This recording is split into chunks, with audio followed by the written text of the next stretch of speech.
Venezuela के बाद अब ग्रीनलैंड, मैक्सिको, क्यूबा और कोलंबिया की बारी है। और ये साफ तौर पर डोनाल्ड ट्रंप, जो अमेरिका के राष्ट्रपति, उन्होंने चेतावनी दी है, धमकी दे दी है। तो वेनेजुएला में मात्र 2 घंटे 28 मिनट की कार्रवाई हुई थी और उसके बाद वेनेजुएला के राष्ट्रपति को अगवा कर लिया गया था अमेरिका के द्वारा। अब अमेरिका में उनके खिलाफ कानूनी कार्रवाई चल रही है, अदालत में पेश किया गया। और उसके बाद ट्रंप का जो मनोबल है वो और बढ़ गया है। और तब देख रहे हैं हम खुलेआम उन्होंने पत्रकारों से कह दिया है कि ग्रीनलैंड, मैक्सिको, क्यूबा और कोलंबिया ये सब नहीं सुधरे तो उन पर भी कार्रवाई होगी। इसी पर बहुत डिटेल में जानेंगे क्या स्थिति है, क्या इतिहास रहा है इन सब देशों के साथ अमेरिका का, क्योंकि ये जियोपॉलिटिक्स जो हो रहा है, लगातार बदलाव हो रहे हैं, ये बहुत ज़रूरी है जानना। तो शुरू करते हैं दोस्तों, और मैं हूं सन्मय प्रकाश और आप देख रहे हैं यूट्यूब चैनल सरकारी जॉब न्यूज़ पर डेली करंट अफेयर्स। तो शुरू करते हैं और एक सिंपल सा क्वेश्चन लेते हैं, फिर डिटेल और भी बताएंगे हम आपको। क्वेश्चन ये होगा कि अमेरिका के द्वारा निकोलस मादुरो को गिरफ्तार करने के बाद वेनेजुएला की अंतरिम राष्ट्रपति कौन बन गई है? शपथ ले ली है उन्होंने। क्या नाम है उनका? Delsey Rodriguez. क्या नाम है? Delsey Rodriguez. ये नाम आपको याद रखना है। द हिंदू में न्यूज़ भी देख रहे हैं, उन्होंने शपथ ग्रहण भी कर लिया है। और ये रहा फोटोग्राफ इनका। अब आप कहेंगे कि क्या मादुरो यानी निकोलस मादुरो अब वेनेजुएला के राष्ट्रपति नहीं रहे? तो नहीं, ऐसा कहना गलत होगा, क्योंकि इनको इंटरिम यानी अंतरिम राष्ट्रपति बनाया गया है। और निकोलस मादुरो को अभी भी वेनेजुएला की सरकार ये कह रही है कि वही राष्ट्रपति हैं। और जब तक कि अगवा किया गया है अमेरिका के द्वारा, नहीं, उनका कहना है कि अपहरण कर लिया गया है। और तब तक के लिए, जब तक वो लौट के नहीं आते हैं, इंटरिम प्रेसिडेंट के तौर पर, अंतरिम राष्ट्रपति के तौर पर ये कामकाज करेंगे। आपको पता है 2-3 जनवरी की रात को वेनेजुएला पर हमला करके राष्ट्रपति निकोलस मादुरो और उनकी पत्नी को गिरफ्तार कर लिया गया था। दोनों को अमेरिका ले जाया गया है। ओके, उसी के बाद ये घटनाक्रम हुआ है। ट्रंप ने ये कहा कि हम वेनेजुएला पर को अब हम कंट्रोल करेंगे, हम उस पर शासन करेंगे। लेकिन उसके उलट हम लोग ये देख रहे हैं कि वेनेजुएला जो है ना, वहाँ जो सरकार थी, वहाँ की जो उपराष्ट्रपति थी, वही अब इंटरिम प्रेसिडेंट बन गई हैं, डेल्सी रोड्रिगेज। ठीक है, और इन्होंने कहा है कि तुरंत अमेरिका को राष्ट्रपति यानी जो मादुरो हैं उनको रिहा कर देना चाहिए अमेरिका को। ओके, इसके बाद ट्रंप ने ये कहा कि अगर इन्होंने मेरे मुताबिक काम नहीं किया तो फिर इनका हश्र मादुरो से भी बुरा होगा, हम इनको भी ले जाएंगे, ऐसा ही इशारा किया उन्होंने। ठीक है, तो वेनेजुएला में पूरा तनाव बना हुआ है। और ये जो घटना हुई है उसके बाद से पूरी दुनिया में टेंशन बना हुआ है, पूरी दुनिया सहमी सी हुई है। कुछ देश ही हैं जो पूरी तरह से मुखालफत कर रहे हैं अमेरिका का।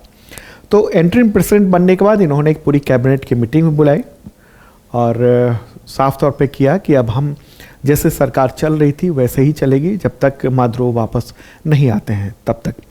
ऐसा क्यों किया गया? क्योंकि अब तो प्रेसिडेंट है नहीं वहाँ पर, तो ऐसे में क्यों इंटरिम प्रेसिडेंट बनाया गया है? प्रेसिडेंट क्यों नहीं बनाया गया?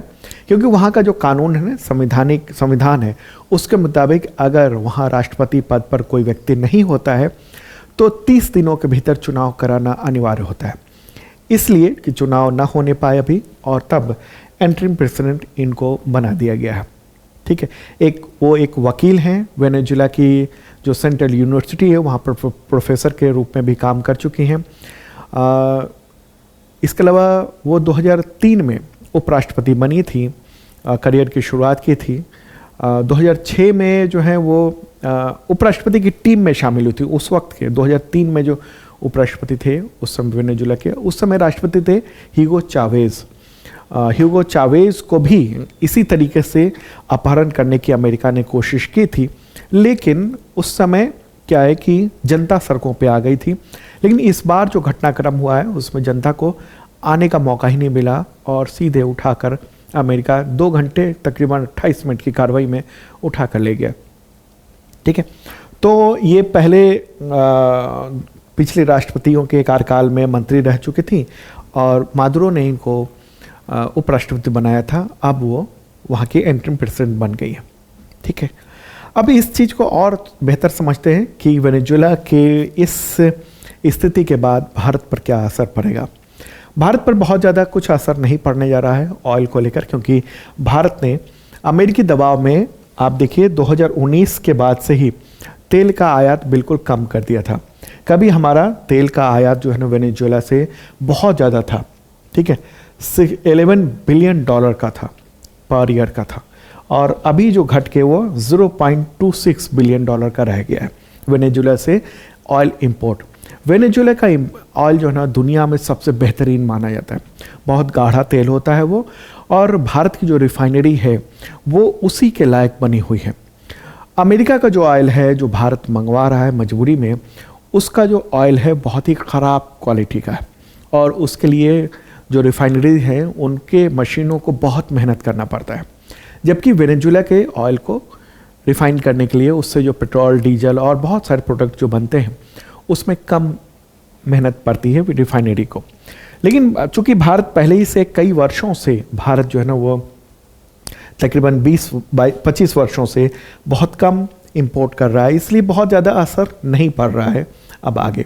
ठीक है, अब इस चीज़ को और बेहतर ढंग से समझते हैं और ये जानते हैं कि किस तरह से अमेरिका ने ये धमकी दी है और तमाम देशों को, और ये इस क्वेश्चन को लेंगे। लेकिन उससे पहले आपको बताऊं कि अगर आपने अब तक 2025 का मैराथन वीडियो नहीं देखा है ना करंट अफेयर्स का, तो ज़रूर देखिएगा। यूट्यूब चैनल सरकार जॉब न्यूज़ पर अवेलेबल है, और इसका PDF भी अवेलेबल है 3 तरीके के।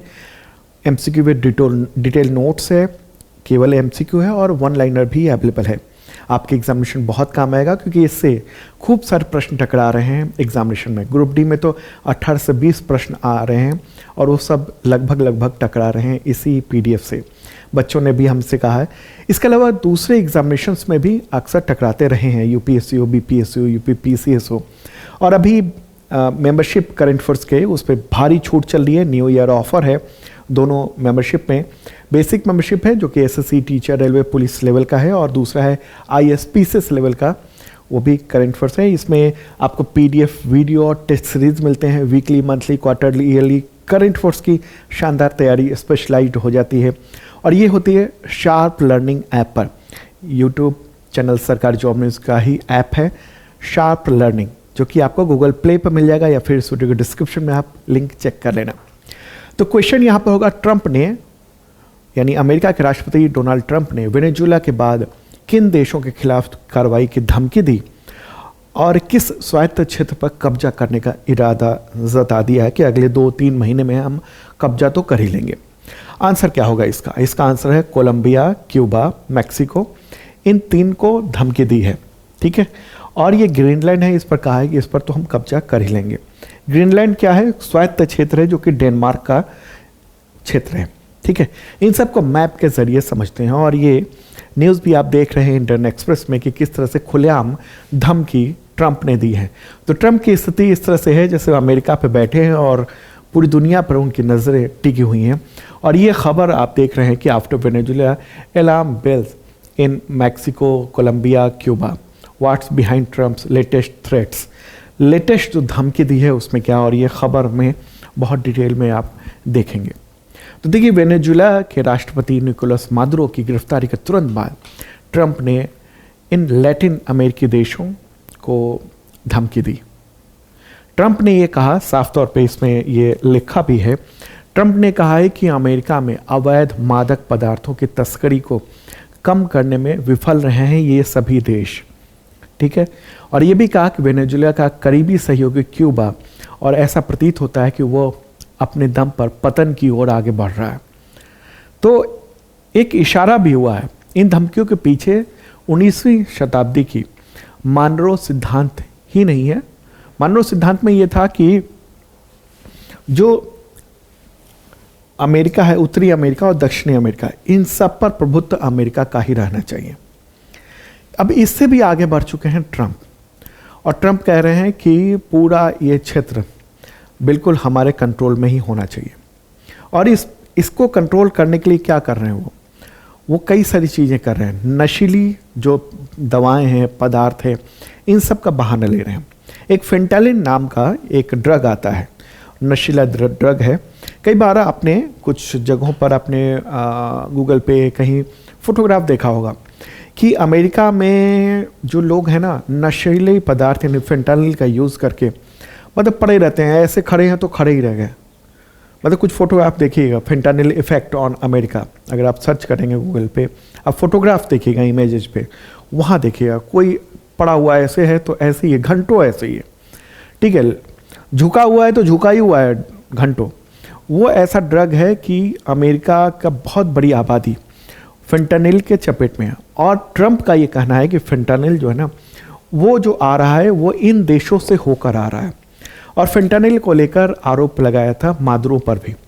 यहाँ तो तेल का कब्जा था, सबसे ज़्यादा दुनिया का तेल वेनेजुला में है। वेनेजुला के तेल को कब्जा करना था ट्रंप को, खुलेआम इन्होंने ऐलान भी किया था। लेकिन जो मादुरो पर जो आरोप लगाया गया है, न्यूयॉर्क की सबसे जो बदनाम जो जेल है, ब्रुकलिन डिटेंशन सेंटर, उसमें बंद किया गया है इनको। और इन पर जो मुकदमा चलाया जा रहा है उसमें ये है कि नशीली पदार्थ का इन्होंने बढ़ावा दिया और अमेरिका की ओर भेजा। इसके अलावा AK-47 रखने का आरोप है इन पर। अब एक राष्ट्रपति जो कि अपने देश के जो तमाम सेनाएं हैं उन सब का सर्वोच्च अधिकारी होता है, अब उनसे कहिए कि उनके पास तो तोप भी है, उनके पास तो ये है, बहुत सारी बहानेबाजी है। तो मुद्दा ये है कि नशीली दवाओं, आप्रवासन और बहुत सारे मुद्दों को लेकर जो है ना वो लैटिन अमेरिकी देशों और इसके अलावा जो आपका उत्तरी अमेरिका का पूरा हिस्सा है और दक्षिणी अमेरिका का पूरा हिस्सा है, उन पर अपने कब्जा पूरी तरह से करना, ठीक है। अब इस चीज़ को हम मैप के ज़रिए समझते हैं। ये तो रहा वेनेजुला, जहाँ पर ये स्थिति देखने को मिली हम लोगों को। अब हम लोग देखते हैं कि कोलंबिया की ओर चलते हैं। कोलंबिया जो है ना वो यहाँ पर है, वेनेजुला के ठीक बगल में है, पड़ोसी देश ये हम देखेंगे, ठीक है। यहाँ पर आएंगे हम और ये है कोलंबिया। ये देखिए आप, इस तरीके से इसकी सीमा जो है ना वो यहाँ से ऐसे आती है, ये लगती है। कोलंबिया दक्षिणी अमेरिकी देश है, ये वाला हिस्सा पूरा का पूरा कोलंबिया। और ये पारंपरिक रूप से अमेरिका जो ये यहाँ पर है उसका प्रमुख सहयोगी रहा है और पिछले 25 वर्षों में दक्षिणी अमेरिका में उसका सबसे करीबी सुरक्षा साझेदार भी रहा। 2023 में अमेरिका के द्वारा जो आयात किया गया था, अमेरिका ने जितना आयात किया 16 अरब डॉलर का कच्चा तेल दुनिया भर से, उसमें से 5.4 अरब डॉलर का जो कच्चा तेल था वो कोलंबिया से लिया गया था। ओके, यहाँ के राष्ट्रपति कौन है? Gustavo petro. और वो अभी ट्रंप की जो एक्टिविटी हुई है वेनेजुला के साथ, वेनेजुला के प्रेसिडेंट मादुरो को जो उठा के ले गए, उसके खिलाफ बयान दिया उन्होंने। और साफ तौर पर ये वामपंथी राष्ट्रपति हैं और इन्होंने कहा है कि ये गलत कार्रवाई की गई है अमेरिका के द्वारा, ठीक है। तो पहले तो काफ़ी अच्छे रिश्ते रहे हैं, लेकिन जब से वामपंथी राष्ट्रपति बने हैं गुस्तावो पेट्रो, तब से अमेरिका के रिश्ते खराब हुए हैं। ट्रंप के शासनकाल में और ज़्यादा बिगड़ गए हैं। जनवरी 2025 की बात है, पिछले साल की, जब अमेरिकी प्रशासन ने कोलंबाई निर्वासितों को ले जा रहे, क्या हुआ कि अमेरिका ने बहुत सारे देशों के लोगों को निर्वासित किया था जो कि अवैध रूप से अमेरिका में रह रहे थे। आपको पता है, भारत भी उठा के भेज दिया था, जंजीर बांध के भेज दिए थे भारतीय नागरिकों को जलील करके। ऐसे ही दुनिया के अलग अलग देशों में भेजा गया था। अब वहाँ से सैन्य विमान आया यहाँ पर स्वीकार करने से इनकार कर दिया। फिर विमान को वापस वहाँ जाना पड़ा और बाद में इन्होंने, कोलंबिया ने अपना प्लेन भेजा, अपना विमान भेजा और उससे लेकर आया। तो इससे क्या हुआ ना, ट्रंप को आत्मसम्मान को ठेस पहुंची बहुत ज़्यादा। उसके बाद फिर ट्रंप ने क्या किया, बहुत सारी चीज़ें की। अमेरिकी जो विदेश सहायता मिलती है यहाँ पर, इसकी कटौती कर दी, टैरिफ बहुत ज़्यादा लगा दिया और यहाँ पर सैन्य जो जमावड़ा है वो बढ़ा दिया। पेट्रो जो राष्ट्रपति यहाँ के वेनेजुला पर, अमेरिकी जो वेनेजुला पर जो हमला हुआ है उसका खिलाफ कहा, संप्रभुता पर हमला बताया, इस पर जो हमला हुआ वो, और मानवीय संकट उत्पन्न होगा ऐसा कहा इसके बारे में। ट्रंप का अब ये कहना है कि कोलंबिया जो है ना वो मादक पदार्थ जिससे फेंटानिल है, इन सबको कंट्रोल नहीं कर रहा है और इसी रास्ते से अमेरिका ये पहुंच रहे हैं और उसकी वजह से अमेरिकी जो जनता है वो बिल्कुल ही परेशान हो रही है। समझ गए बात आप? अब बात करते हैं कहाँ की, मैक्सिको की। ये देख लिया आपने कोलंबिया। अब मैक्सिको कहाँ है? मैक्सिको जो ना वो ये वाला देश है इधर, जो कि अमेरिका का ठीक पड़ोसी है, सीमा लगती है उसकी। अमेरिका और मैक्सिको का सदियों पुराना इतिहास, बहुत ही उतार चढ़ाव भरा रहा है, गहरे आर्थिक संबंध भी है। 2023 में अमेरिका का सबसे बड़ा जो व्यापारिक साझेदार था वो मैक्सिको था, जहाँ पर कुल वस्तुओं का व्यापार करीब 800 अरब डॉलर के आसपास था। लेकिन यहाँ से लेकर और यहाँ तक सीमा बहुत लंबी है, तकरीबन 3145 किलोमीटर लंबी सीमा है और बहुत सारी चुनौतियाँ प्रमुख है इसमें। अवैध अप्रवासी का जाना, पूरी दुनिया से, भारत से भी जो कबूतरबाजी होती है, कबूतरबाजी जिस कहते हैं, अवैध रूप से लोगों को अमेरिका पहुंचाना, ठीक है, उसमें क्या होता है कि यहाँ से यहाँ पहुँचते हैं अप्रवासी और यहाँ से अमेरिका के अंदर घुस जाते हैं। तो ये अवैध अप्रवासी मामले को लेकर तनाव चल रहा है और अवैध मादक पदार्थ को लेकर। फेंटानिल जो है ना वो उसका उत्पादन और तस्करी में अग्रणी रहा है, ऐसा कहना है अमेरिका का, ठीक है। चीन पर भी आरोप लगाता है अमेरिका कि वहाँ फेंटानिल बनता है और वे फिर वो अमेरिका में पहुँचता है। लेकिन यहाँ भी रिपोर्ट्स कहते हैं यहाँ भी बनता है अवैध रूप से और उसकी तस्करी की जाती है। ओके, फेंटानिल जो है वो कृत्रिम मादक पदार्थ है। ओके, तो ट्रंप का जो जब वो पहली बार राष्ट्रपति बने थे तो उससे पहले चुनाव में उन्होंने कहा था कि मैक्सिको यहाँ से यहाँ तक हम दीवार बनवा देंगे और उसका खर्चा मैक्सिको को देना होगा। दीवार बनी लेकिन खर्चा मैक्सिको ने मतलब पूरी तरह से नहीं उठाया। पिछले जनवरी 2025 में व्हाइट हाउस जब फिर से वापस लौटे ट्रंप और मतलब कि राष्ट्रपति फिर से बने, उसके बाद फिर से इन्होंने कोशिश की कि निर्माण शुरू हो, दीवारों का निर्माण शुरू हो और फेंटानिल पर तस्करी पर रोक लगाई जाए। लेकिन बहुत सारी बातें, अब देश एक संप्रभु देश है ना, अब हर चीज़ आप कहेंगे। अब इनका कहना है कि भाई हम तो उत्पादन नहीं कर रहे हैं, ना ही हम भेज रहे हैं। तो फिर भी ट्रंप ने कहा कि हम जो क्लाउडिया शीनबाम हैं, जो यहाँ के प्रेसिडेंट हैं, उन पर हम कार्रवाई कर लेंगे। अब देखिए उसके बाद क्या हुआ कि शीनबाम ने भारत पर 50% का टैरिफ लगा दिया था। मैंने आपको करंट अफेयर्स में बताया था, ट्रंप को खुश करने के लिए। लेकिन अब ट्रंप और ज़्यादा अभी उत्साहित हो गए हैं वेनेजुला के बाद से। अभी कह रहे हैं कि इस पर भी हमको कार्रवाई करनी पड़ेगी, ऐसा लग रहा है। अब आगे बढ़ते हैं, अब क्यूबा की ओर चलते हैं। ये देखिए यहाँ पर है क्यूबा, ये देखिए यहाँ पर ये वाला हिस्सा। अमेरिका और क्यूबा के बीच में बहुत लंबा इतिहास रहा है तनाव का, ठीक है। कितने देश हो गए? वेनेजुला हो गया, कोलंबिया हो गया, मैक्सिको हो गया और अब हम बात कर रहे हैं किसकी? क्यूबा की। क्यूबा के साथ मतलब देखिए क्या है कि इन सब देशों के साथ, वेनेजुला, कोलंबिया और मैक्सिको, इन सब के साथ तो अमेरिका के व्यापारिक रिश्ते रहे हैं बेहतर, दुश्मनी वाला रिश्ता नहीं रहा है जो अभी वेनेजुला के साथ हुआ है। क्यूबा के साथ तो दुश्मनी भरा रिश्ता रहा है, बहुत ऐतिहासिक संबंध है। आज भी जो है ना, मतलब आपको एक बात बताऊं मैं, ये जो यहाँ से जो गिरफ्तार करके ले जाया गया, यानी अगवा करके निकोलस मादुरो को, जो कि वेनेजुला के राष्ट्रपति हैं, उनको ले जाया गया, तो उनकी जो सुरक्षा करने का दायित्व था वो क्यूबा के जो स्पेशलाइज्ड फोर्स है उसके पास था। क्यूबा के ही फोर्सेस इनकी रक्षा कर रहे थे और बहुत बड़े पैमाने पर मारे गए हैं इस अभियान में, अमेरिकी अभियान में, ठीक है। एक तो आप इस तरह से देखिए कि कितना रिश्ता वेनेजुला और क्यूबा का गहरा था, ठीक है, समझ गए। क्यूबा जो है ना वो तेल पर अभी भी वेनेजुला पर निर्भर है और वहाँ पर क्यूबा पर चीन और रूस ने बड़े पैमाने पर निवेश किया हुआ है। ओके, तो वेनेजुला की जो अर्थव्यवस्था की अनिश्चितता हुई है उसके बाद से रूस जो है ना वो, मतलब क्यूबा जो है रूस की ओर जा सकता है और रूस का से बेहतर संबंध हो सकते हैं। रूस या जब पहले ये सोवियत संघ हुआ करता था रूस, तो उसके और क्यूबा के रिश्ते बहुत बेहतरीन थे। कोल्ड वार जब हो रहा था यानी शीत युद्ध, उस दौरान फिदेल कास्त्रो के नेतृत्व में यहाँ पर क्रांतिकारियों की सरकार बनी थी, ठीक है। और उसके बाद अमेरिका ने चाहा था कि कास्त्रो को हटा दिया जाए। ओके, तो फिर मिसाइल क्राइसिस भी हुआ क्यूबा में। क्या मिसाइल क्राइसिस हुआ? सोवियत संघ ने क्या किया, यहाँ पर मिसाइल तैनात कर दिए थे बहुत सारे। मतलब कि अमेरिका ने कुछ किया तो यहीं से मिसाइल दग दिया जाएगा यहाँ पर। बाद में फिर दोनों देशों के बीच में, अमेरिका और क्यूबा के बीच में, मतलब जब मिसाइल क्राइसिस समाप्त हुआ, समाप्त कैसे हुआ? जो सोवियत संघ कोलैप्स हो गया, आपको पता है। उसके बाद रूस रह गया। रूस के पास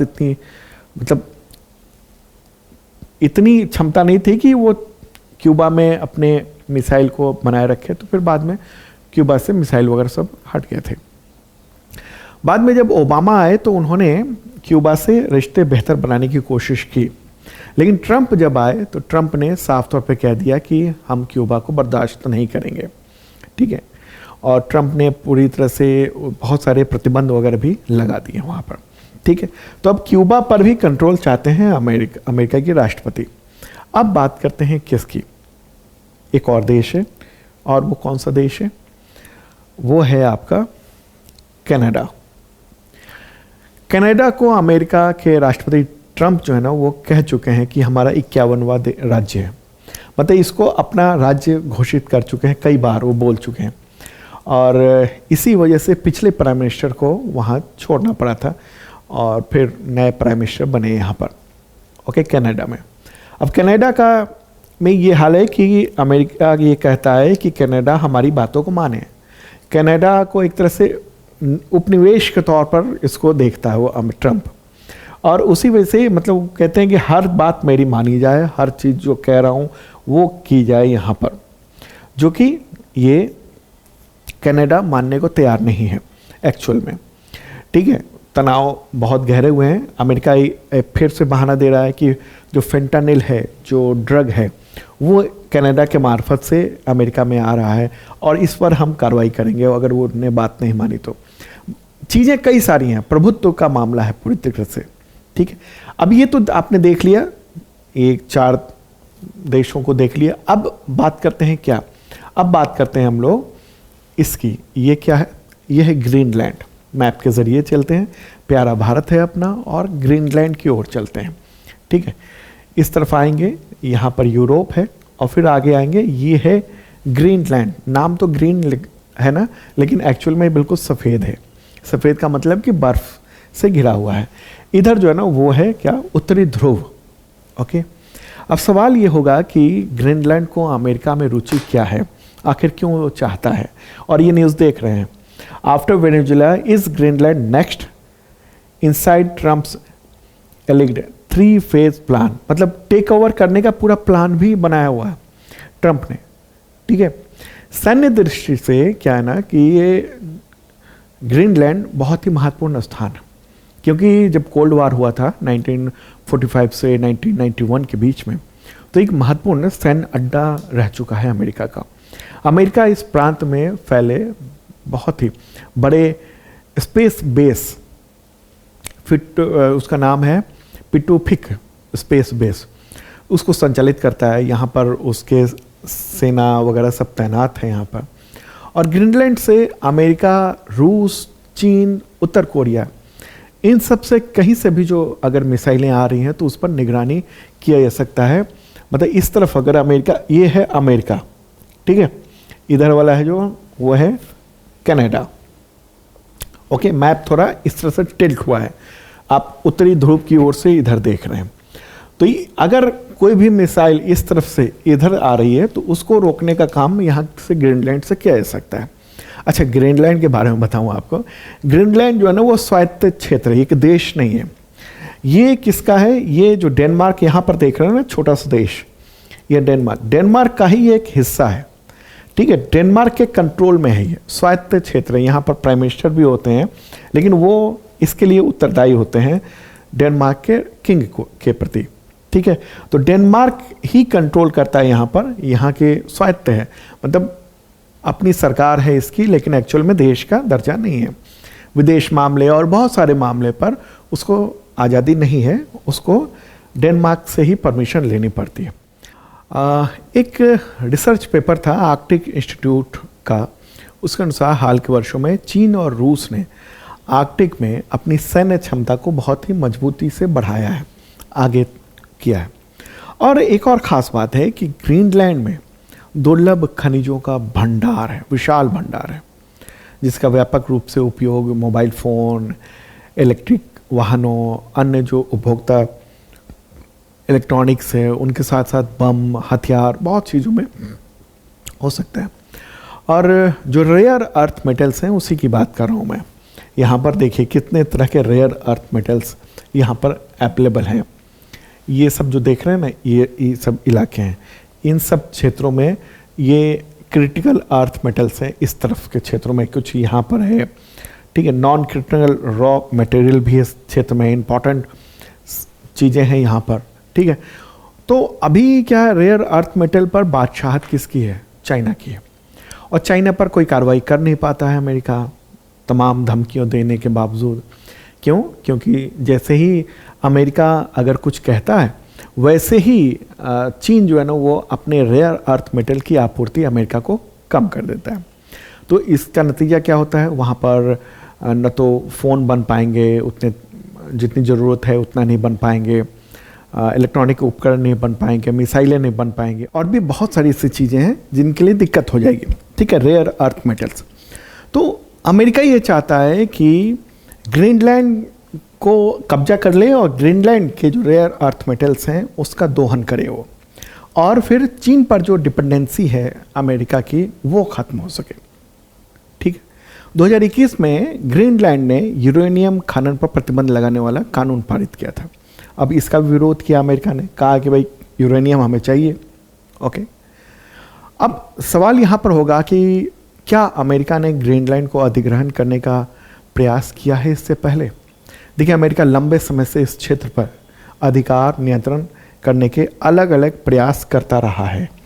अमेरिका 1867 की बात है, अमेरिकी विदेश विभाग ने ये कहा था कि ग्रीनलैंड की जो रणनीतिक स्थिति है और प्रचुर प्राकृतिक संसाधन है, इसको अधिग्रहण करना चाहिए हमें। इसके बाद जब सेकेंड वर्ल्ड वॉर आया ना, तो अमेरिका ने इस पर आक्रमण किया था। ठीक उसी समय जब नाजी जर्मनी ने डेनमार्क पर कब्जा कर लिया था, ठीक है, डेनमार्क पर कब्जा कर लिया। उसके बाद क्या किया अमेरिका ने? यहाँ पर कब्जा कर लिया। जब सेकेंड वर्ल्ड वॉर समाप्त हुआ तो उस वक्त जो अमेरिका के राष्ट्रपति थे हैरी एस ट्रूमैन, तो उन्होंने 1946 में डेनमार्क को ग्रीनलैंड के बदले $100 मिलियन की पेशकश की। कहा कि अभी तो हमने बचा लिया था वर्ल्ड वॉर के दौरान, लेकिन ऐसा है कि यहाँ ये हमें दे दो, और $100 मिलियन हम देते हैं, ठीक है। इससे पहले जो है ना एक ये भी बात की थी कि अलास्का के कुछ क्षेत्र को भी दे देगा डेनमार्क को, ताकि ग्रीनलैंड पर उसका कब्जा रहे। लेकिन फिर वो ऐसा नहीं हो पाया। इसके बाद फिर अमेरिका ने डेनमार्क के साथ एक जो डिफेंस एग्रीमेंट किया था, उसके तहत डेनमार्क ने क्या किया कि ग्रीनलैंड में सैन्य अड्डा बनाने की अनुमति दी थी अमेरिका को, और अधिकार मिल गया वहाँ पर, ठीक है। तो सेनाएं अभी भी बनी हुई हैं वहाँ पर, सैन्य प्रसारण स्टेशन बना हुआ है। लेकिन ट्रंप ने जो है ना पहले कार्यकाल में ही अपने, जब वो पहली बार राष्ट्रपति बने थे, तभी ग्रीनलैंड को खरीदने का प्रस्ताव रख लिया था। जैसे इसको कहा था कि एक बड़ा रियल एस्टेट सौदा है। और फिर उसके बाद डेनमार्क के प्राइम मिनिस्टर मेटे फ्रेडरिक्सन, उन्होंने इसको बेतुका कह दिया था। तो ट्रंप ने डेनमार्क के पर अपनी, मतलब ट्रंप को जाना था ये ग्रीनलैंड, डेनमार्क, वो यात्रा ट्रंप ने अपनी रद्द कर दी थी, ओके। तो अब डेनमार्क और ग्रीनलैंड जो है ना बहुत सावधान है, ओके। वेनेजुएला के आक्रमण के बाद से, वेनेजुएला में जो हमला हुआ और कब्जा हुआ, इसका सब घबराए हुए हैं, और डेनमार्क भी परेशान है, ठीक है। और ग्रीनलैंड भी परेशान है कि ग्रीनलैंड कहीं उस पर अमेरिका का कब्जा ना हो जाए, ठीक है। ये खतरे अभी बने हुए हैं, और अमेरिका ने पूरा प्लान भी बनाया हुआ है। आपने इस रिपोर्ट में देखा 3 फेज़ प्लान। उसका कहना है कि अगले 2-3 महीने में हम ग्रीनलैंड पर कब्जा कर लेंगे। अब डेनमार्क क्या कहता है नहीं कहता है, उससे हमको कोई मतलब नहीं, ठीक। ये है पूरा का पूरा अमेरिका जो है ना किस तरीके से क्षेत्रों पर अपना प्रभुत्व कायम करना चाहता है। अब सवाल यहाँ पर ये भी होगा आपके मन में कि क्या अमेरिका ने इससे पहले कोई क्षेत्र खरीदा है? ये जो कह रहा है कि हमको ग्रीनलैंड हम खरीद लेंगे, कब्जा कर लेंगे। हाँ, 1867 में अमेरिका ने रूस से अलास्का खरीदा था, रूसी साम्राज्य से, $72 लाख में। आज जो अलास्का है ना, वो पहले रूस का हिस्सा हुआ करता था। तो $72 लाख में ये सौदा हुआ था और वो अमेरिका के हाथ में पहुंचा था। ठीक है, ये पूरी स्थिति है जो इंटरनेशनल पॉलिटिक्स चल रही है, वो आपने जाना है। ठीक है, अब चलें आगे और अगला चीज़ देखते हैं। एक और चीज़ देख लेते हैं, निकोलस मादुरो की जो गिरफ्तारी हुई वो कैसे हुई है, पूरा घटनाक्रम क्या था। ठीक है, कैसे ये सब चीज़ें हुई हैं। अब बात है 2000 की। अमेरिका के जस्टिस डिपार्टमेंट ने, मतलब निकोलस मादुरो पर नज़र बहुत पुरानी है अमेरिका की, आज से नहीं है। मादुरो के खिलाफ अमेरिका का जो जस्टिस डिपार्टमेंट है उसने आरोप पत्र जारी किए थे कि ड्रग ट्रैफिकिंग करते हैं मादुरो, नार्को टेररिज्म है, मशीन गन्स हैं इनके पास। ठीक है, अमेरिका ने ये दावा किया कि कार्टेल ऑफ द सन्स के नाम से जुड़ा हुआ एक ग्रुप है और उससे मादुरो जुड़े हुए हैं, और मादुरो जो है वो ड्रग्स को अमेरिका में फेंटानिल को भेजते हैं। तो उनके सर पर, मादुरो के सिर पर $15 मिलियन का इनाम रखा था। जिंदा या मुर्दा लेके आएगा उसको इतनी रकम दे दी जाएगी। ये सब मुख्य तौर पर क्या हुआ था, वेनेजुला में जो क्रूड ऑयल है और मिनरल्स है उसके लिए अमेरिका ने, अमेरिकी जो कंपनियां हैं उन सबको भगा दिया था 2000 के दशक में उस दौरान। तो उसी के बाद से तो ट्रंप जब आए तो उसके बाद प्रेशर बढ़ाया, और ये जो है ना, जो अभी 2 घंटा और 28 मिनट की कार्रवाई हुई थी यहाँ पर काराकस पर, इस जगह पर, यहाँ से मादुरो को उठा ले गया। इसकी तैयारी मतलब कई साल से CIA कर रहा था। CIA जो है ना वो उसका विदेशी खुफिया एजेंसी है अमेरिका का। उसने पूरी स्टडी की कि मादुरो जो हैं वो कैसे रहते हैं, उनका खाना क्या है, उनकी आदतें क्या है, उनके लोकेशन क्या है, कपड़े कैसे पहनते हैं, वो किस जगह रहते हैं, प्रेसिडेंशियल जो पैलेस है वो किस तरह का है। प्रेसिडेंशियल पैलेस में स्टील के बने हुए हैं बहुत सारी चीज़ें वहाँ, जिस पर अगर मिसाइल वगैरह गिरे तो नुकसान ना हो। तो उससे पहले स्पेशल फोर्सेस ने, अमेरिका के, उसने प्रेसिडेंशियल पैलेस जैसा ही रेप्लिका बनाया नकली, और उस पर खूब रिहर्सल किया और उसका नाम रखा था एब्सोल्यूट रिजॉल्व नाम से। ठीक है, और फिर अमेरिकी गवर्नमेंट की क्या हो रही है, CIA पूरी घुस गई थी अंदर, मादुरो का पूरा ट्रैक कर रहा था अमेरिका, और प्रेजेंस बढ़ाए। और फिर 2 और 3 जनवरी की रात को की बात है, करीब 2:01 पर 3 जनवरी की, ठीक है, जब मौसम साफ़ हो गया, उसी के बाद ब्लैकआउट कर दिया गया काराकस शहर को यहाँ पर। और फिर मात्र 2 घंटे 28 मिनट कार्रवाई चली। 150 से ज़्यादा एयरक्राफ्ट यूज़ किए गए, हेलीकॉप्टर, वो पानी के ऊपर से फ्लाइंग करते हुए वेनेजुला के अंदर इंटर किया उसने। जो डेल्टा फोर्स है अमेरिका की काउंटर टेररिज्म यूनिट है, उसने रेड की और जाकर, और प्रेसिडेंशियल पैलेस में बड़े पैमाने पर मतलब कत्लेआम हुआ। क्यूबा के स्पेशल फोर्सेस वो इनकी रक्षा कर रहे थे, और उनमें से ज़्यादातर मारे गए हैं, ऐसी खबरें पता चल रही हैं। और इसी के दौरान फिर मादुरो और उनकी पत्नी को गिरफ्तार कर लिया गया, उठा के अमेरिका ले गया वहाँ पर। ठीक है, ये है पूरी की पूरी स्थिति। ओके, तो अब नई इंटरिम प्रेसिडेंट बन गई हैं और ये पूरा स्थिति देखने को मिल रहा है। ओके, अब दुनिया ने क्या कहा है, दुनिया international reaction, Russia, China, Iran, इस सब ने क्रिटिसाइज़ किया है और कहा है कि ऑयल और मिनरल्स को कब्जा करने की कोशिश है। ठीक है, इंटरनेशनल लॉ का वायलेशन है, ये सब कहा जा रहा है पूरी तरीके से। ओके, भारत सरकार क्या कहा, भारत सरकार के विदेश मंत्रालय ने आधिकारिक प्रतिक्रिया दी है जो बहुत संतुलित और कूटनीतिक थी। न तो अमेरिका को सीधी कोई निंदा की गई है, न समर्थन किया गया है, बल्कि शांति और संवाद की बात कही गई है इस पूरे मसले पर।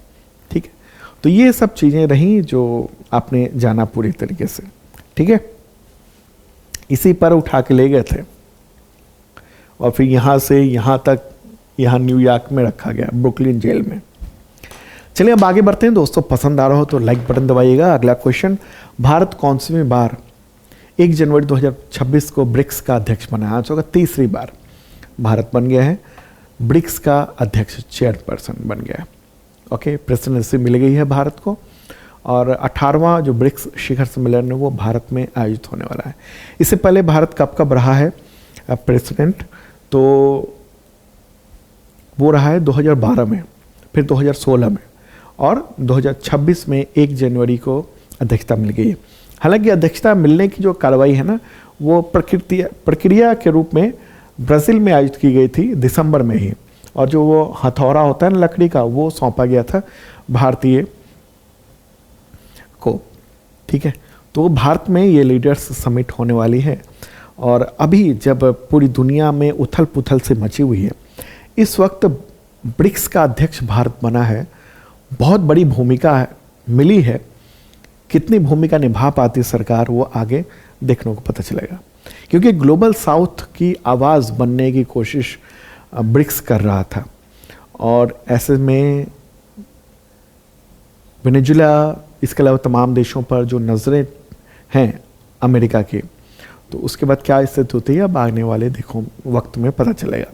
ठीक है, ब्रिक्स की बात कर लें। ब्रिक्स का मुख्यालय कहाँ पर है? शंघाई, चाइना में है। स्थापना हुई थी ब्रिक्स की 2009 में और ये 10 महत्वपूर्ण इमर्जिंग जो इकॉनमी है उसका ये संगठन है।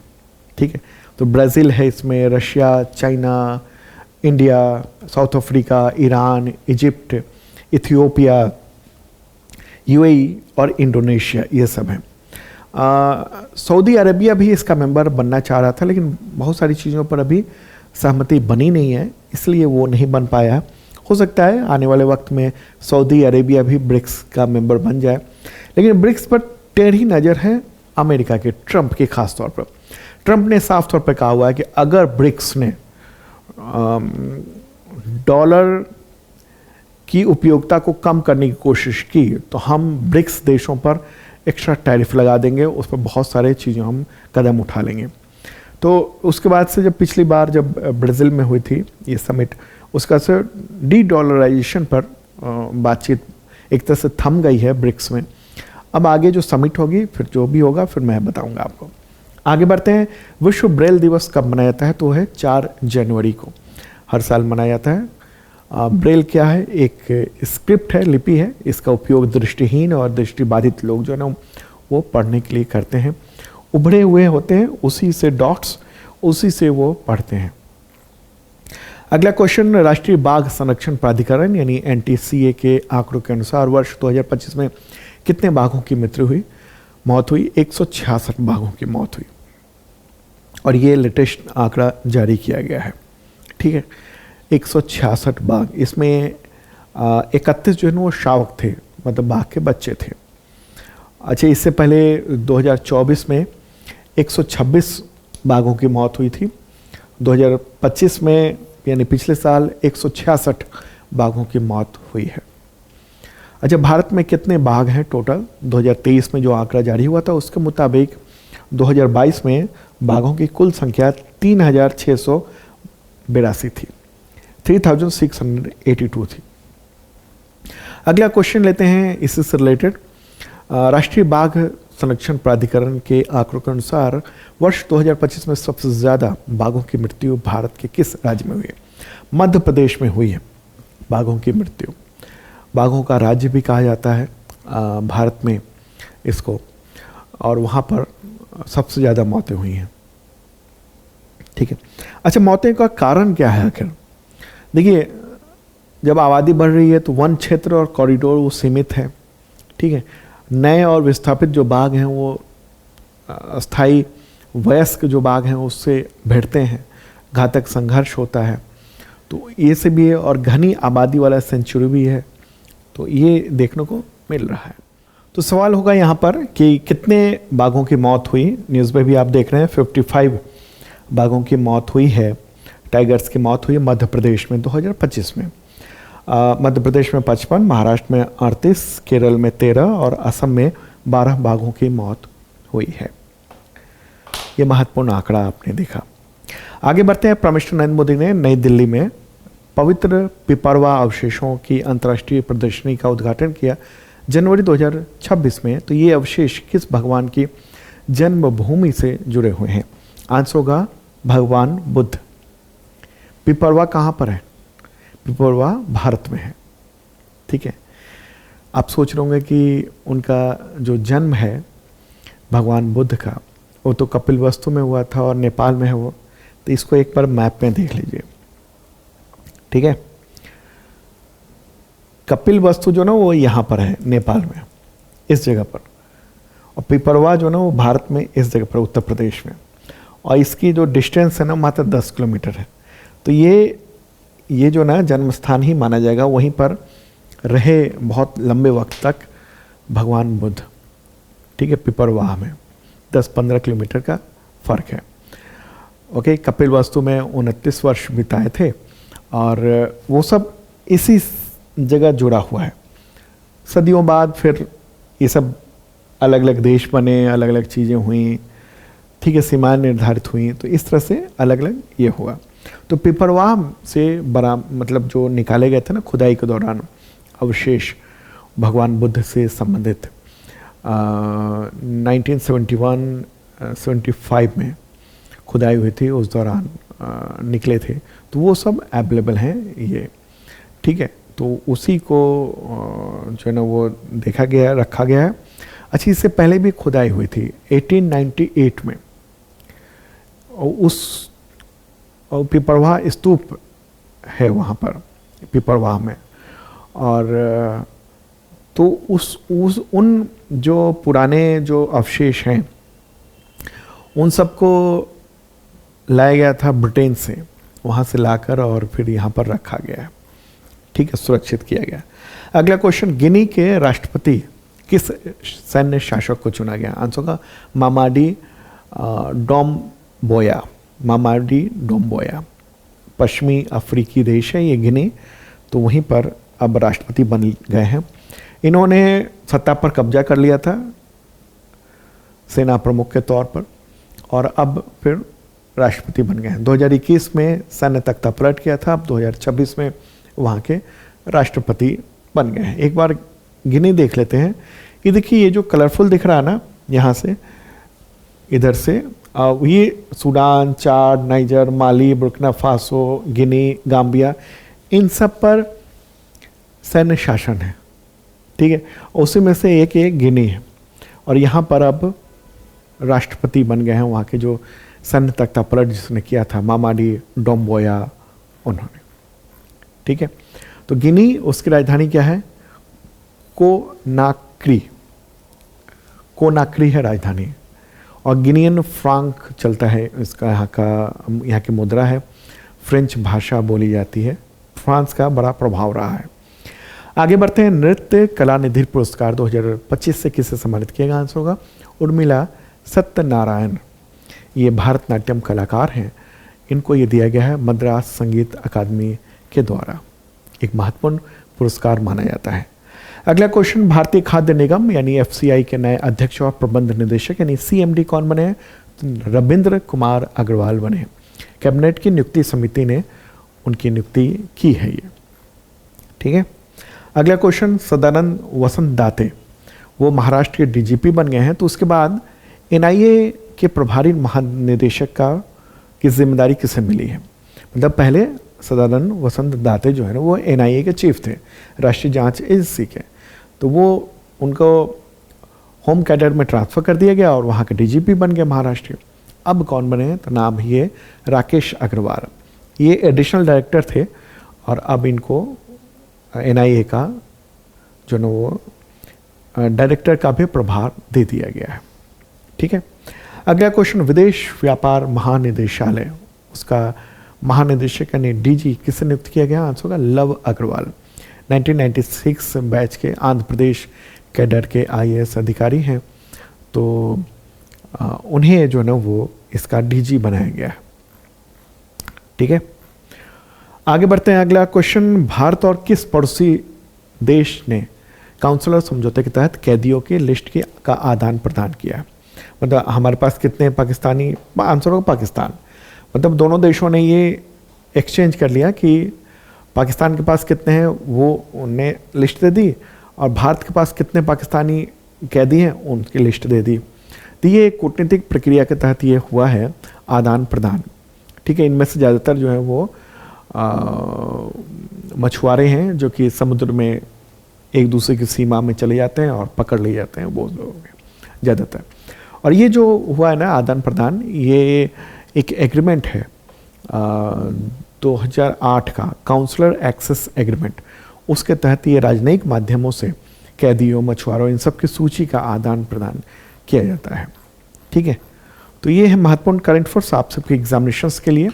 और शार्प लर्निंग ऐप पर करंट अफेयर्स की तैयारी के लिए छूट भी चल रही है, ज्वाइन कर सकते हैं आप। ओके, और देखते रहिए, कल भी करंट अफेयर्स के साथ मिलेंगे। Okay, bye.